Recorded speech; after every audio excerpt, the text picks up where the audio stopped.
Okay, here's just some random keyboard shortcuts. I noticed that a lot of stuff that I think is common sense or super simple, a lot of people don't know. But in Windows, if you do Control A, it means basically select all.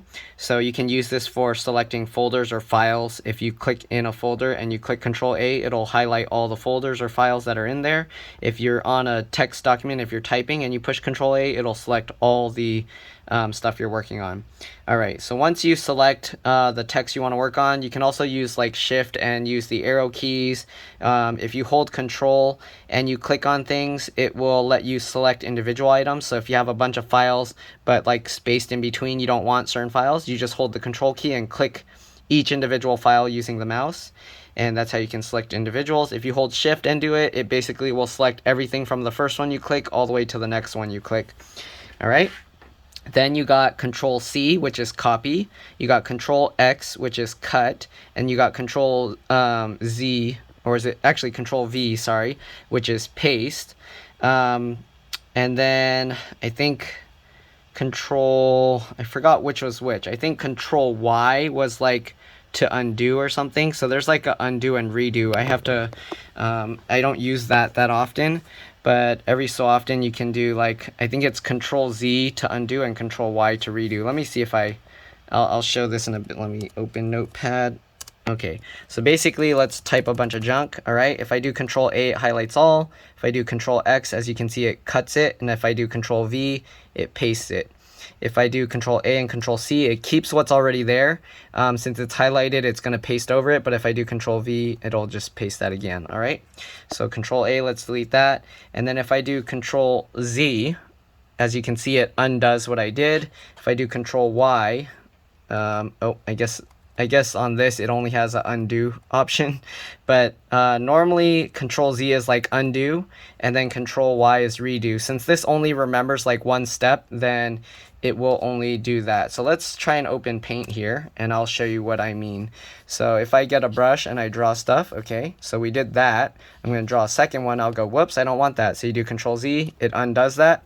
If I do Control Y, as you can see, it puts it back, okay? So there's certain apps where you can use these keyboard functions and some where it doesn't work. If I do Control Z twice, it undoes both. It'll keep going back until however much memory the app or whatever decided to use, all right? I don't want to save that. And this works with lots of things. So let's say you were to create a folder, right? Okay, so I made a folder and I go, whoops, I didn't want that. Control Z, the folder's gone. All right, Control Y, it doesn't bring it back. So there's certain things that it will do it and certain things it will. So I created a folder. Let's say you created a file in here, okay? So if you created a file, let's say you don't like this file and then you click it and then you say delete and you deleted that folder, you go, whoops, I want it back. Control Z, it brings it back. All right, so again, there's certain things where it works. If I do Control Z twice, I don't know, I guess it deleted both folders that I created. So it does remember actually that I created two folders. So there's certain things you'll have to play around with to find out what it will work on, what it won't work on. All right, then you got this one. There's the Windows P, which is basically supposed to mean projector. So if you do Windows P, it goes into this projector mode. You can choose if you want to duplicate. You can push it multiple times. If you're holding the Windows key and keep pressing P, it'll scroll through them. Sometimes this is useful when the screen is broken and I plug an external and I kind of want to change it to the different modes. I can push it like twice and then I can push the Enter key and it will select that, all right? So I can go like twice or however many times and press it and there we go. So, all right, so we got that, Windows projector. There's other stuff, I don't see, oh here, so there's a print screen button here, which is basically like a copy. So you might have to push the function key for this, sometimes you don't, sometimes you can just push the print screen. So let's say if I'm in like Paint or something, now that I copied or print screen, which basically is like copying what's on the screen, you can do Control V, which is paste, and here you can see it puts an image of what's on my screen. All right, let's close that. Let's see, what other shortcuts am I missing? Okay, so there's like Windows L. If you push the Windows key and L, that's basically telling it to lock the computer, all right? There's no password on there, so whatever. And then, I don't know if Windows S, okay, no, Windows S does this search thing. I think that's a Windows 10 thing. And then normally there's also this Windows X one. It's supposed to bring up a bunch of other menus, but now it brings up this as if you were to right-click the Start menu. Okay, before it used to bring up a menu down here that lets you change the brightness and everything. I don't know if they changed it to something else. All right, and then let's show you another one. So if I open a bunch of these windows here, if you press Windows D, it goes straight to your desktop. If you push Windows D again, it brings everything back. All right, I think I'm gonna mess around with stuff, but if you do Windows M, okay, so that minimizes. I don't think you can push Windows M to bring them back. Yeah, so Windows M will M for minimize. It'll minimize all your windows. So if you have a bunch of stuff open and you want to quickly get rid of them, you can just do Windows M and it gets rid of them. Some of these shortcuts work for Macs as well, but instead of using the Windows button or using Control for like copy, paste and all that, instead of using Control, you would actually use the Command key, which is in Windows is the Windows key. So there's the Command key in a Mac. So for Macs, you'd push Windows C, Windows X for like copy paste. I don't know about all the other things like minimizing everything to the desktop. There's probably other shortcuts for Macs that do that, but I don't know what those are. All right, let's see. What other things am I forgetting? Okay, so let's say you have a bunch of windows up. If you do Alt, like the Alt key and Tab, it lets you see what windows you have open, and you can keep pressing Tab while you hold the Alt key, and you can select which one you want to pop up on top. So right now, the Edge browser's on top. If I go to Chrome, as you can see, it pops that up. And then if it's still working, usually you can also do Windows Tab. And here you go. Yeah, it works. You can see this. You can actually press it once. You can let go and you can use your mouse and select which window you want to open. You can also create a separate desktop so that you can have certain windows open on only that specific desktop. So I don't usually mess around with this, but here you go. We can create a new desktop here. So we got desktop 2. As you can see, now there's no windows here.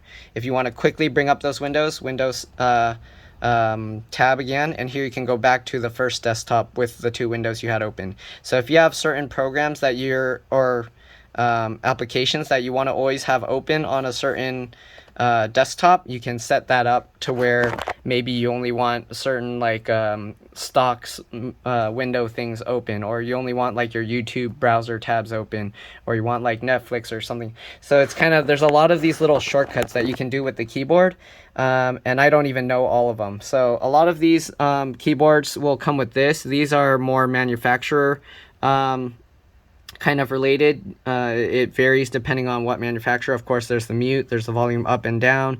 This one you can actually shut off your microphone. There's the brightness ones. This one is like pressing Windows P, which lets you choose which, if you want to display your screen on another screen. It also has a thing where you can disable your wireless, which is like putting it in airplane mode. I'm not sure what this settings does. Then there's Bluetooth. I don't know what the keyboard and all this other stuff does. But yeah, those are a lot of keyboard shortcuts a lot of people don't know. There's also all of these. I think a lot of people don't know what any of these keys do. So home, like if you're typing something, let me open up. So I know that this isn't really a shortcut key because it's like something where everybody already knows, or like the key's already there. But if you press home, if you look at the cursor right now, it's all the way at the right. If you push that, it goes all the way back to the front. All right. If you push end, it goes all the way back to the right. And you're probably wondering what delete key is, because if you pressed it, some people, they'll be like, nothing happens. What it does is if your cursor is over to the left of a key, so backspace will delete over to the left because it's going backwards, right? So there you go, I pushed it. If you push delete, what it does is it deletes stuff that's in front of it. So if I press delete, you can see it keeps just the stuff behind, and it deletes the things in front. All right, what insert does, a lot of people don't know. Sometimes it works in some programs, some it doesn't. But what happens when you enable insert is when you type right now, as you can see, it's actually, I don't know why they call it insert, but it's inserting key letters in between, right? If you push insert, what it's supposed to do is it's supposed to overwrite those letters. So it looks like the insert key doesn't work on here. But normally, let me try with the function key. Sorry, let me put my phone down. Yeah, the insert key doesn't work on this program. But normally what happens when you push the insert key, it will basically replace the stuff that's to the right of it with the new letter. So if I were to type the letter F, it would remove the L and put an F in its place. And then if you type another letter, it will remove the K, and then it will put the next letter in its place. So that's what the insert key is for. For some reason, it doesn't really work in a lot of things anymore. But yeah. And then also page up, page down. Like, let's say if you have, I mean, it's kind of self-explanatory, page up, page down, right? Okay, so let's say you have a bunch of like text that's going like down a whole bunch. If you push page up, what it does is it goes up a page. So if I keep pushing it, it'll go to the top. If you push page down, it goes down a page. All right. This works in like web browsers and other things as well. And sometimes it'll work in like things if you're reading like a PDF or something, but you kind of have to experiment. Sometimes the arrows will work, sometimes it won't. All right. So I'm pretty sure I'm forgetting a bunch of other keyboard shortcuts and things. Those are most of them. Some applications you'll use like Control Q or something to close applications, but in most cases, like, so I showed the how to restart and shut down your computer, right? If you have a bunch of windows open, you can also use Alt F4 to close the windows. Again, they did change these to use the function, so I have to actually do Alt function and F4, which is kind of dumb because I don't know how often I use the regular F1, F2, F3 more than I use like these volume and brightness adjusters. But anyways, so on a regular computer, you would push Alt F4, but on this, I have to do function Alt and then F4. And you can see it closes whatever application is currently active, so I can keep pushing it. And if you're on the desktop and you press it, then what happens is it goes to the shutdown restart menu here. All right.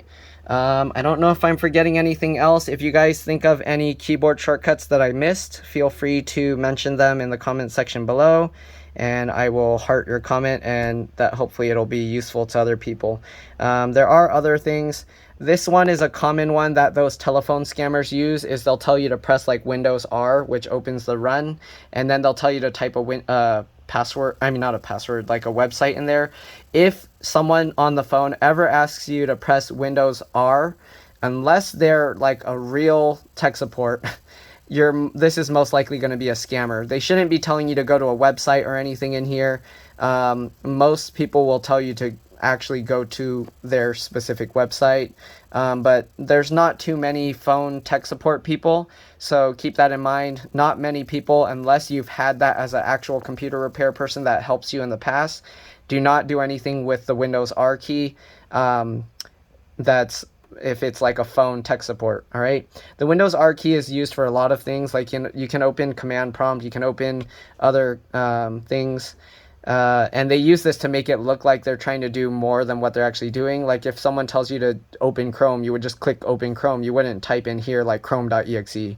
So usually when people tell you to do this, it's like a scam kind of thing, unless you know them personally. All right. So let me see. I don't know if there's anything else. I'm just looking at the letters and numbers. I don't think there's really much else. So there's the lock one. Sometimes there's like a sleep key, which is like a picture of a moon, but I don't see that on this one. I don't see that lock button anywhere here. Oh, they do have the function lock here. So on this laptop, if I push the function key and then the escape key, it actually permanently enables this. So now I can actually just do the Alt F4 without pressing the function key.